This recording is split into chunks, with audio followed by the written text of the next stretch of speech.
আমার মনে হয় নির্বাচনের দোরগোড়ায় যে মূল বিষয় নিয়ে আলোচনা করা যেতে তা হারিয়ে গেছে। আমার মনে হয় এটা বিভ্রান্তিকর নয়, এটা অত্যন্ত পরিষ্কার যে কিছু মানুষ শুধুমাত্র পশ্চিমবঙ্গে আসছে এবং বলছে আমরা এখানে থাকবো, হাম রেহনে কে লিয়ে আয়ে হ্যাঁ। কিন্তু নির্বাচনের পর যখন তারা হেরে যায় বা কিছু একটা হয়, তারা উড়ে চলে যায় এবং রাজ্যের কোনো অংশে তাদের আর দেখা যায় না। একটা দল মাত্র 150টা আসনে প্রার্থী দিয়ে 177টা আসন জেতার দাবি করছে। সুতরাং এটা একটা বিরাট ভুল ধারণা। এখন এটা স্ফটিকের মতো স্বচ্ছ যে কার ঝুঁকি রয়েছে এবং কে জেতার মতো পরিস্থিতিতে আছে। Seats and claiming 177 seats to win. So it's a very fallacy. Now it's crystal clear who is on the stake and who is in the winning situation. আমার মনে হয় মাঠে সবকিছু হারিয়ে গেছে। যে সমস্ত পারফরমেন্স কি করতে পারে গভর্নমেন্ট, কি করেছে, কারা বলছে। আমি, আমার বন্ধুরা, আমরা সবাই শিক্ষা জগতের সঙ্গে যুক্ত। আমরা কাজ করার চেষ্টা করছি একটা ভালো ভবিষ্যতের জন্য। আমরা চেষ্টা করছি একটা জিনিসগুলোকে একটা অন্য দৃষ্টিকোণ থেকে দেখার চেষ্টা করছি, কিন্তু ক্ষমতার ব্যবস্থাটা এমন তারা আমাদের কাজ করতে দিবে না। যদি আমরা এমন কিছু নিয়ে কথা বলি যা রাজ্য সরকার বা কেন্দ্রীয় সরকারের বিরুদ্ধে যায়, অনেককে তাদের বক্তব্য তুলে নিতে বাধ্য করা হয়, এমনকি সোশ্যাল মিডিয়া থেকেও, যা কিনা একটা ব্যক্তিগত পরিসর হওয়ার কথা।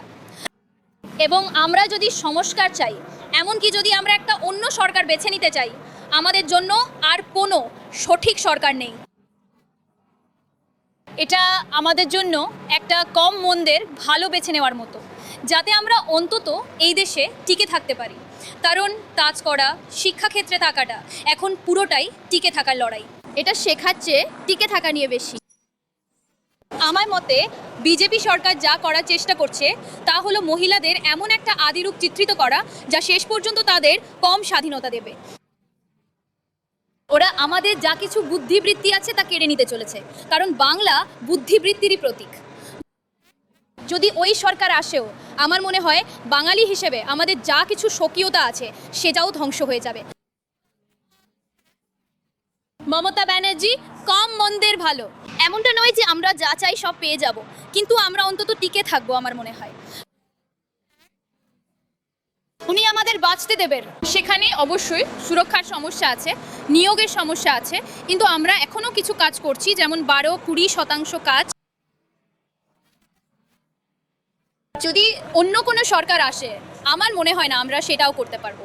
সব দলই সাধারণ মানুষের সামনে তাদের কাজ দেখানোর চেষ্টা করছে যে দেখুন আমরা এটা করেছি। যেমন দিদি দেখাচ্ছেন যে আমাদের প্রকল্প আছে, আমাদের এটা আছে, আমরা কন্যাশ্রী করেছি, আমরা লক্ষ্মীর ভাণ্ডার করেছি। এবং বিজেপি দেখাচ্ছে যে আমরা ক্ষমতায় এলে আমরা করব, আমরা আপনাদের চাকরি দেব, আমরা এখানে বড় শিল্প দেব।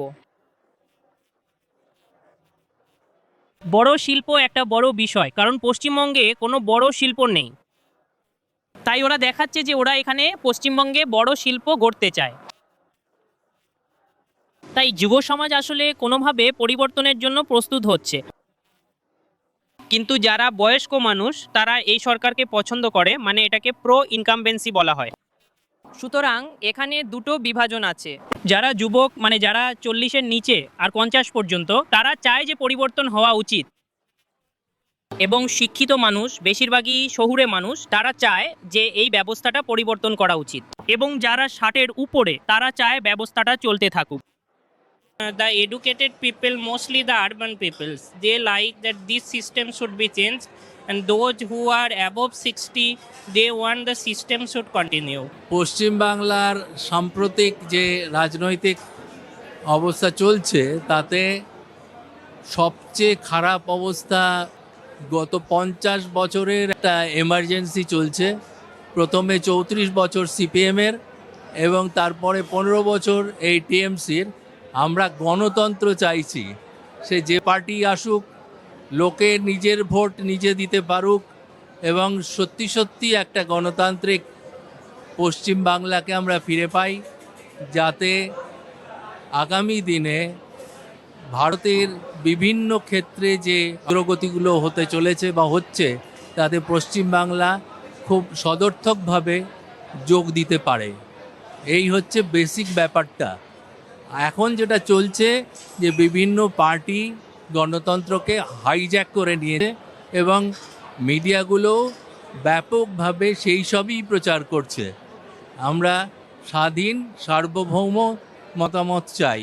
1 কোটির মতো 60 লক্ষ তো এসআইআর এর ইয়েতে, তার আগেও বহু লোকের নাম বাদ গেছে, প্রায় 1 কোটির মতো লোকের বাদ গেছে। এর মধ্যে কিছু লোক হয়তো জেনুইন বাদ যেত, কিন্তু বাকিদের বাদ যাওয়ার কথা ছিল না। তারা স্কুল পাশ করেনি, সবই হচ্ছে নিম্নবর্গের মানুষ, গরিব মানুষ, যারা তাদের ডকুমেন্ট দেখাতে পারে না, তাদের কাছে ডকুমেন্টই নেই, তারা স্কুল পাশ করেনি, খেটে খায়। এই সমস্ত মানুষের যদি আইডেন্টিটি কেড়ে নেওয়া হয়, এর নাগরিকত্ব কেড়ে নেওয়া হয়, এটা আমাদের দেশের গণতন্ত্রের পক্ষে অত্যন্ত। আমার মতে আমরা একটা অবস্থায় আছি বিভ্রান্তি। একদিকে আমরা শিক্ষা, স্বাস্থ্য, কর্মসংস্থানে পিছিয়ে পড়ছি এবং অন্যদিকে বিশাল সংখ্যক মানুষ ভোটদান থেকে বঞ্চিত।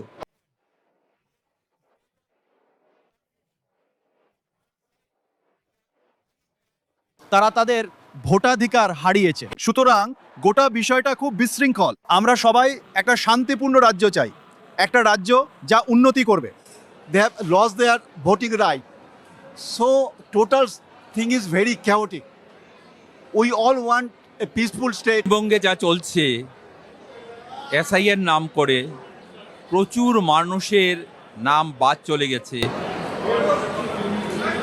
প্রচুর মানুষ মানসিকভাবে নির্যাতনের শিকার হচ্ছেন। এটা কিন্তু মানুষের অধিকার, ভোটাধিকার মানে মানুষের অধিকার। কিছু মানুষের নাম বাদ দিয়ে ভোট হওয়াটা একটা প্রহসনে পরিণত হবে। আমরা এই প্রহসন চাই না। আমরা চাই নিরপেক্ষভাবে সবাই যাতে যে যার ভোট দিয়ে একটা নির্বাচিত সরকার গঠন করুক। ধর্মের নামে ঘৃণা যে দলই ছড়াচ্ছে সেটা বন্ধ হোক। কোন দল জিতবে তা বলা কঠিন, কিন্তু আমার মনে হয় এই নির্বাচনে বিজেপি আসলে এগিয়ে আছে। সেটা বন্ধ হোক। Tough to say that which party will win. But I think in this election the BJP is actually leading. পুরো ইলেকশনটাই এখন কর্পোরেটদের হাতে, পয়সা দিয়ে ইলেকশন হচ্ছে। সুতরাং জনতার যা ইস্যু, সেই ইস্যুগুলো কিন্তু সেভাবে রিজলভড হচ্ছে না। বর্তমান প্রজন্ম যে পথে যাচ্ছে, এখানে শিক্ষা, স্বাস্থ্য এবং আইন শৃঙ্খলার যা বর্তমান পরিস্থিতি, তাতে আমরা আমাদের বাচ্চাদের এবং আমাদের ছেলে মেয়েদের, আমার রিলেটিভদের নিয়ে আমরা চিন্তা করছি। এবং যে নিউ জেনারেশন, তারাও যে ইলেকশনকে খুব সিরিয়াসলি নেয়, সেটা আমাদের মনে হয় না। ইলেকশনের সেই গুরুত্ব এখন আর নেই। আমাদের ভেবে দেখতে হবে পুরো সিস্টেমটা আর কি